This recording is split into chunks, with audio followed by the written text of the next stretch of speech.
Hello, my name is Yvette Myers, and I'm out of Columbia, South Carolina. Today we're talking about loving an angry partner. Let's get started. So let's start with this disclaimer. The information presented in this workshop is for informational purposes only. The purpose of this information is not to diagnose or for individuals to tell their family members, friends, or coworkers what they feel may be wrong with them. If you find the information useful, contact myself or a licensed therapist to further explore concerns in your life. So, what does it mean to be in love with an angry person? Let's begin by talking about what it does to you to be in love with an angry person. Being around angry or mad people is exhausting and difficult. You may consistently adjust. You consistently change who you are to diffuse what you feel they may be going into. You keep changing who you are, or you may not say what you think is funny, or you think is appropriate, or you think that you things that you just want to say.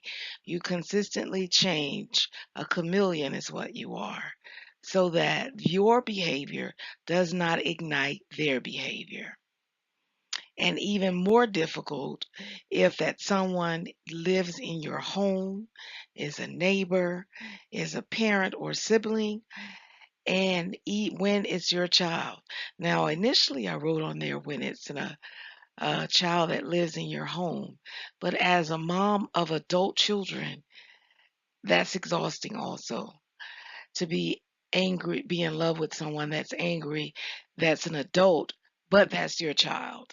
So all of these are exhausting.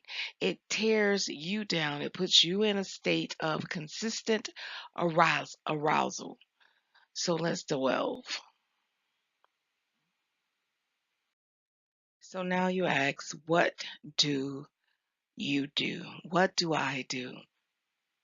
You can continue to go out of your way to avoid them. And now I ask, how has that been working so far? But contact will be inevitable at some point. You can confront them, which can lead to a physical altercation or tongue wrestling. You can permanently remove yourself from their presence, which can be difficult if it's a parent, a boss, a sibling, or a child. Or you can continue to listen to this workshop and apply what will fit into your lives. And please, I encourage you, everything is not for everybody. So if it does not work for you, skip right over it and move on to the next thing.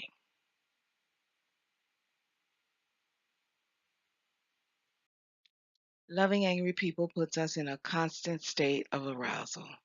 You're continuously stressed.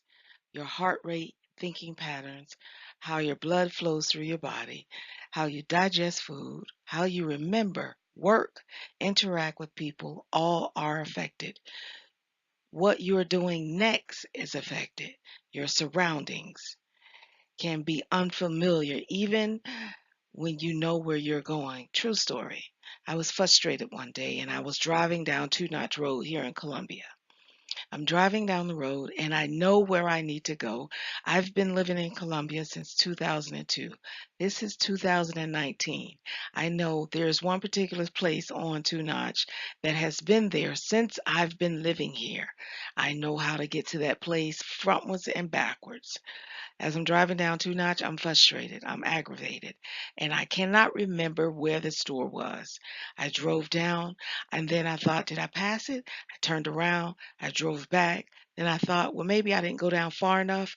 I turned around, drove down. Did I pass it? Turned around. I did that 2 times before I said, forget it, I'm just going to go home. As I'm going home, I realized that each time that I turned around, I had not gone down far enough. Now, that I always remember that, and that happened to me probably about 5 or 6 years ago, but I always remember it because I was aggravated that day. I was so upset. I don't remember what I was upset about, but it bothered me. Something was bothering me, and I could not remember where that store was. That's what stress does to your body. That's what being aggravated, that's what being in a constant state of arousal does. You forget where you are. You come downstairs, you forget what you're looking for. You go into another room, you forget what you're looking for. We laugh about it, we joke about it, but we're in a constant, when we are stressed and we are in a constant state of arousal, it affects our memory. Your desire to eat, sleep, have sex, laugh, cry, how you cope with things, all become heightened, or you no longer desire to do those things, which can be associated with depression.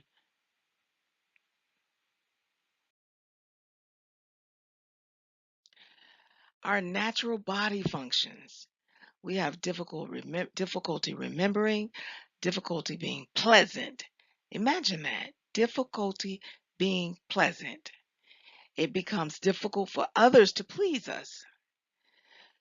You can then present as angry yourself. When you are adjusting to the anger of someone else, you present as you're being angry. Or you internalize or become someone for your angry loved ones to release into. You internalize. They are angry. They are frustrated. They scream, yell, microaggression, passive aggressiveness, and you internalize that. And you either begin to become depressed, anxiety, depression, stress into your body. At some point, you're going to grow tired. It causes disruption in the family, chronic tension in the home or job. I'm probably getting ahead of myself, but that chronic tension in the home or on your job is going to filter down to the person that cannot resist the most. The person that has the least resistance. That's the word I'm trying to use. For instance, if you are stressed in your home, if there's an angry person in your home and you're trying to adjust to their anger, somebody is adjusting to your anger, and that's usually children. On the job is usually the most passive person. Everyone begins living at that state of arousal or higher because you're angry or that person, your loved one, is angry. And then everybody around you is adjusting at a higher state of arousal because the aggravation of one person is at, let's say, level 1, but everybody else has to be at level 5 because they have to consistently adjust. If you are the person that's at level 1, you're angry because anger is choice. Every emotion is choice.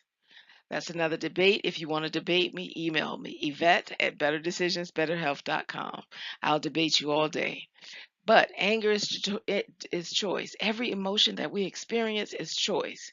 So you are angry, your loved one is angry, and then everyone that adjusts around them is choosing to adjust around them. Children are affected more. Adults can release, get away, go in a room, insist on being alone. Children do not usually have that option, especially small children. They usually don't have that option to say, leave me alone. I don't want to talk right now. I just need 10 minutes. Imagine a 5-year-old child telling their parent, I just need a minute. Now, in today's time, you have a few parents that might say, that's okay. But in my day, if a 5-year-old says, Mom, give me a minute, I'm stressed, that might be a problem. How do you know if you're living with an angry person? Now, that sounds like a question that's really shouldn't have to be asked. But many people adjust so often. They're chameleons, as I said in the beginning, that sometimes they don't even understand or know the environment that they're living in. This question may seem a bit unnecessary, but it isn't. We can adjust to our surroundings so well that we fail to see a problem until someone else points it out or we don't know the underlying causes of our own physical ailments. When our own body starts to fail us because we're internalizing our external environment, the first thing your doctor usually asks you is, what do you do? How much stress are you under? That's what I usually hear. Every time I go to them and say I got a chronic headache, my doctor says, what do you do for a living? Do you think that you're stressed out? Does your behavior change when you are around this person to a negative behavior? Does your behavior change when your angry loved ones enters the room?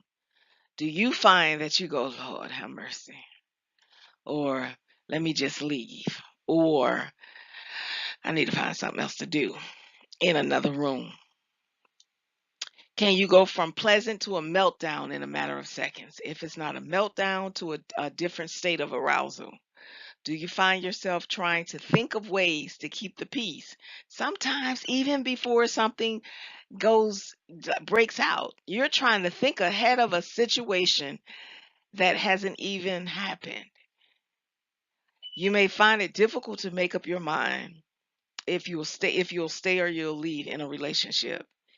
Either decision will keep you in a state of constant arousal.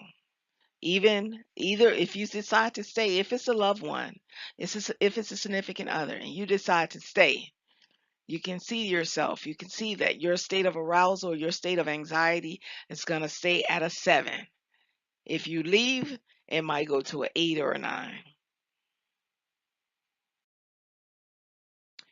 Talking to someone or staging an intervention is out of the question. Sometimes people are so angry that that bringing anyone else inside that relationship or inside to know what's going on inside your home is a taboo. I remember growing up in an environment where what happens at home stays at home. I remember that. You are you dread going home, going to work, going to church, yes, church, anywhere that this person is, you dread. It's almost like if you're at work, you try to find something else to do so that you don't get home. If you're at home, you dread Monday morning. If it's a child, you look forward to them going to school. You dread them coming home from school. Things that you once found peaceful, fun, or no longer excite you. So many negative things have happened at that place. It has outweighed the positive that has happened there in the past. That person, that angry person, has changed in an environment that you once held dear to you. That going to that place is no longer the same. You can't even look at it the same. Now we said all of that. What do we do? Acknowledge that there's a problem. Make a decision if you're going to stay or going to leave. I ask you that to do that first because anytime your decision to stay or leave is contingent on what you and your interpretation of somebody else's behavior keeps you at a holding state, keeps you at a hold at mark time. Whenever you decide that whenever if they change or if they don't change, then you'll stay or you'll leave. Your peace, your happiness is dependent on their behavior. We have to make decisions that benefit us without the information of if someone is going to change or not. We cannot require that someone changes so that we can be happy. We can only require that we change. Now, if they decide to change or if they find that growth is good for them, then that's different. But requiring someone to change for you to stay is putting yourself in a position that if they ever change back, you have literally wasted or you have been in a holding pattern waiting to see what their behavior is going to be next.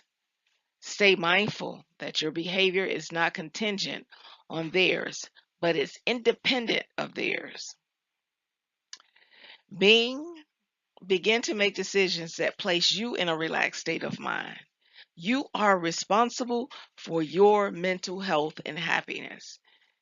I cringe when when I ask couples, why are you with them? And they reply, because they make me happy.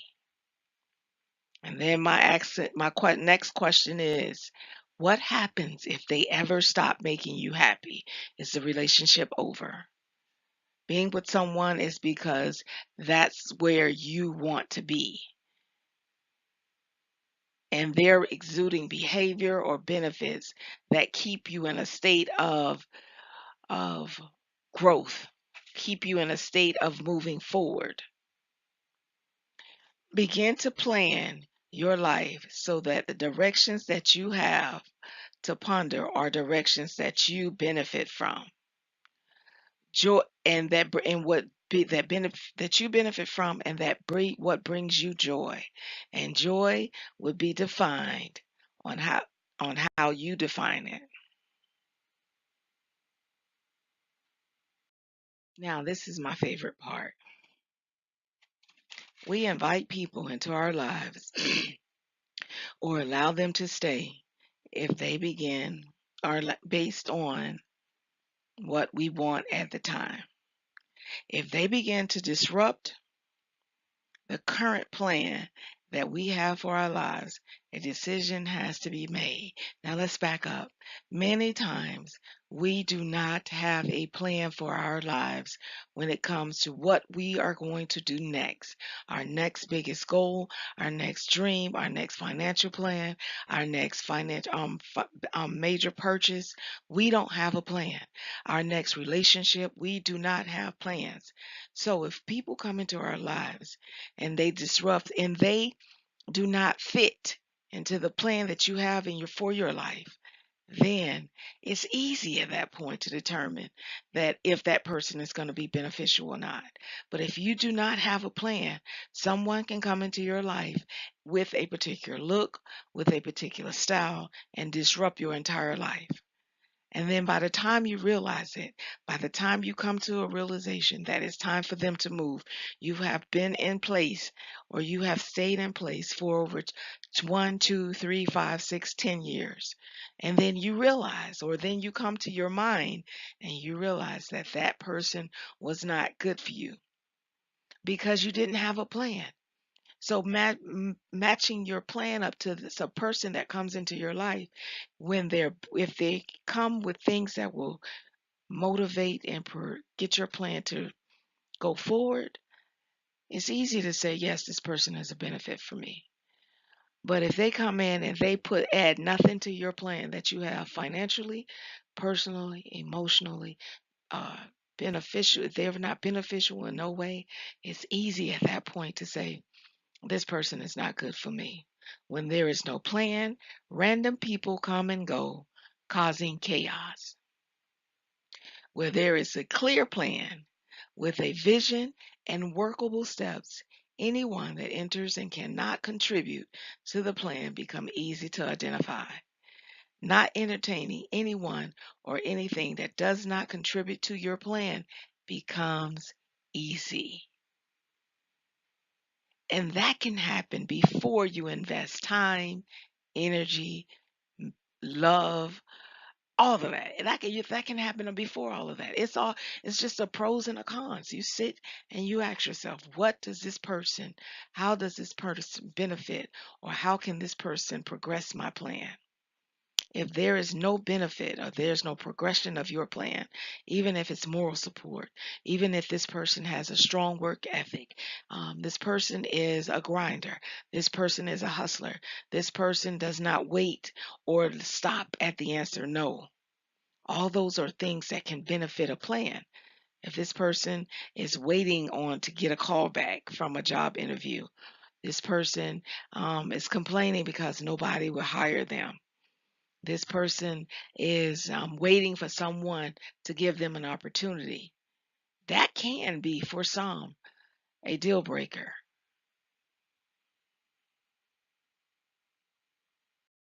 Angry people are likely angry due to their inability to process their own lives. They wake up choosing to remind themselves of the things that went wrong or that's going wrong. Then they feel, then they tell others how disappointed they are with their own lives by how they interact with other people. Everyone around them allows this to continue. You allow this.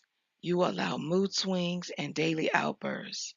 And the only time that anything changes is when you receive enough vileness to change and to adjust, either as a response to your failing health or because you have become angry yourself. Somebody else's anger will affect you if you put yourself in a position to be exposed to it daily. Now imagine how children are. They don't have a choice. They can't just move out. They just can't leave. If you have an angry partner, if you have a upset partner, then getting children to a safer environment is imperative because that vileness will spill into your children. But what will you do about it? After all that I said today, what will you do? I ask that question often because even after I speak with a client for over an hour and we talk about everything that's going on in their lives, my last question is usually, what are you going to do? And that's where I usually draw a blank. And this is where I say, if nothing changes, nothing changes. I encourage you to go see a counselor, to speak with your pastors, to speak with someone that you can trust that will give you sound advice, someone that's not giving you their opinion, but giving you advice that will benefit you as a person and get you to grow. That's what's ideal, growth. I encourage you to move forward by identifying if you are that angry person or if it's someone that's in your immediate environment. My name is B. Yvette Myers. I'm a licensed counselor associate. My phone number is 803-597-2324, and I can be reached at Yvette, YVETTE, at betterdecisionsbetterhealth.com. Thank you so much for your time and listening, and go talk to someone. Go see a counselor. Thank you.